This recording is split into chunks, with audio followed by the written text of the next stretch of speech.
What are we doing, Seth? What do you guys think about the currency Naira rate in Nigeria now? Are you guys happy? The government is finally doing something right now? Because as you speak, it seems to me that it's only the dollar that is going down. Every other thing still remains the same, if not going up. What are we doing, Seth?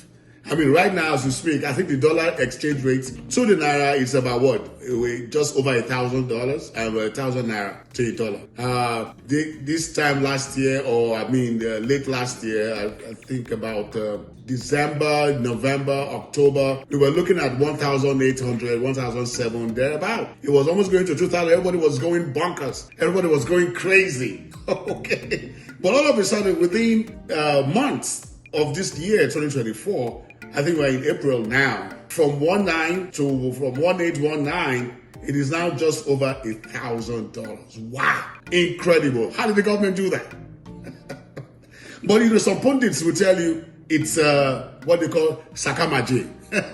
If you guys know what I'm saying, that how sustainable is that? A country that is more or less a consuming nation, does not produce anything, yet it can make the dollar fall so quickly. In under a month, just under a month, the dollar has crashed to, came so low that everybody is like, okay, fine. That's one aspect. Okay, dollar is going down and the Naira is getting more value. But what are you actually exchanging for that in terms of goods and services? Yeah, with what I've heard, price of goods is still high. It's crazy having to eat breakfast, lunch without thinking twice. So what is the gimmick? What is the sustainability of this? Well, let's watch and see.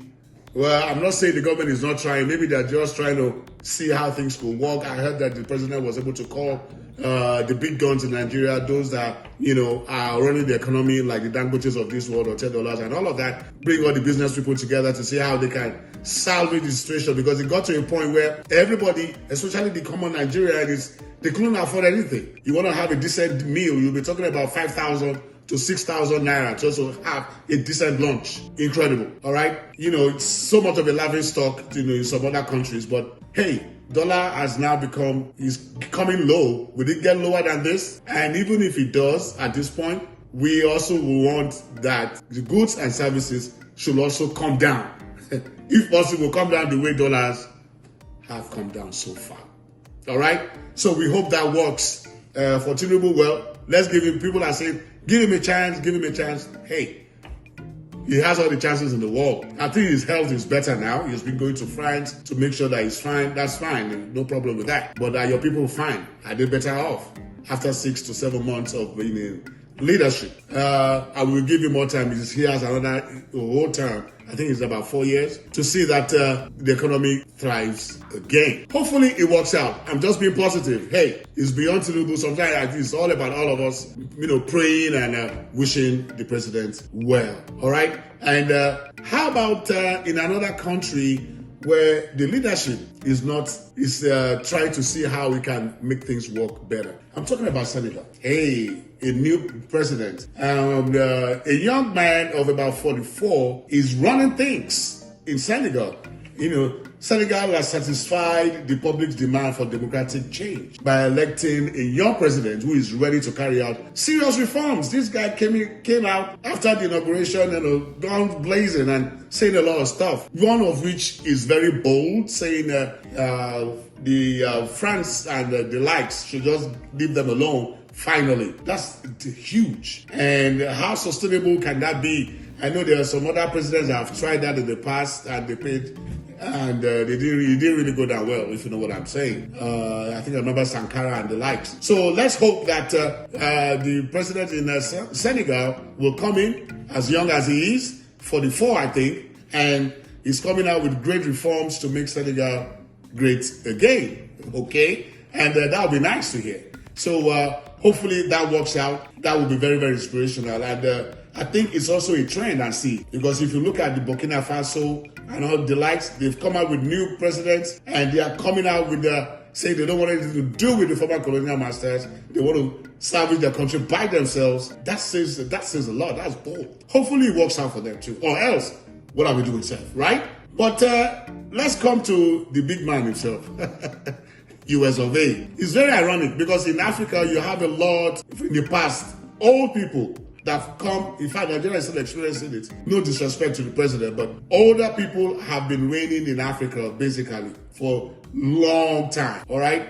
And they've not really made their countries, the way it should be in terms of development. So now we are seeing a reverse, where some countries like the ones I call Burkina and all of that, and even Senegal, coming out with new leadership, new ideas, new energy, new beliefs. But come to talk of the USA, you have guys that are in their 80s. How ironic, in a developed country, guys that are in their 80s fighting to be the president of the US. We're talking about Trump and Biden. Of course, you know the story, right? How ironic is that? Who is going forward, who is going backwards? What are we doing, sir?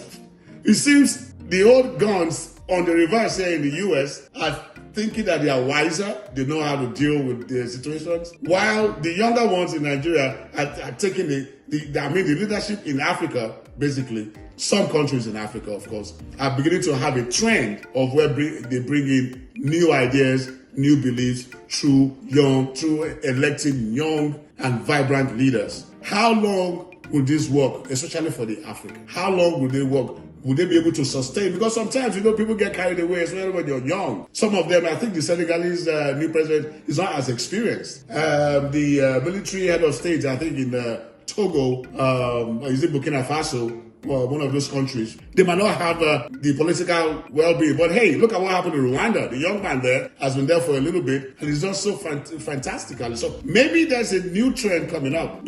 How ironic, like I was saying, in the US, is the other way around. Hey, bottom line, as long as it works, the people are happy. I don't care whether you're old or young. As long as you can deliver the goods, that's the bottom line. All right? So kudos to those countries that have decided to, let's try a new change, a new beginning. While some other countries like the US are saying, let the old folks that are more experienced get the job done. This time next year, God willing, we'll be here live and and we can review the activities, who is doing well and who is not. And Nigeria also is included. Just general talk, just for us to see. What do you guys think? Do you think whether you have experience or not, age does not matter in leadership? It is what you can offer. It is what you can do, put on ground. Or do you think age actually matters? Experience matters? What do you think? What's your take? Put it in the comments. Always remember to put a like. For those that have done it, we appreciate it. And hopefully that this time, next year, like I said, we'll have a review. Hopefully these countries will be doing so well, and we'll talk about it here as well. All right? Let me get your take on this one, guys. Let me see what you think. Drop a comment, put the like button, share. It's always lovely to have to always share. It's a good thing. All right? Talk to you again. Bye-bye.